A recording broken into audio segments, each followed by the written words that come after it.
എന്താ പേര്? ശ്യാമള. ശ്യാമള. വീട്ടുപേരെന്താ? തൊമ്മൻകുടി. തൊമ്മൻകുടി. ശ്യാമള പുഷ്കരൻ. നിനക്കെന്താ മനസ്സിലായ? ഇല്ല.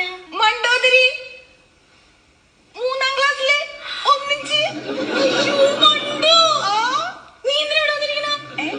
എനിക്ക് ഇവിടെ ഇല്ലേ ജോലി? ഞങ്ങളുടെ വീട്ടില് കണക്ഷൻ കിട്ടിയിട്ടില്ലടി. ഇവര് 30,000 രൂപ അടക്കണോന്ന് പറയണു. അതിന്റെ ഒന്നും ആവശ്യമില്ല, ഞാൻ ശരിയാക്കി തരാം. സത്യമാണോ? എന്റെ പൊന്നെ. ഹസ്ബൻഡോ? ഖത്തറിലാടി. ആണോ? ഇനിയിപ്പോ എന്നാ വരിക? അടുത്ത ആഴ്ച വരും. ആണോ? അപ്പൊ എനിക്ക് കുറച്ച് സാധനങ്ങൾ വേണം, കൊണ്ടുവരാൻ പറയോ? പിന്നെ നീ പറ. എനിക്കൊരു ഐപാഡ് വേണം. ഐപാഡോ? അതിനെത്ര രൂപ കൂടി? അത് ഒരു 30 താഴേക്കേ വരുള്ളൂ. 30,000? അതിന് താഴെ വരുള്ളൂ.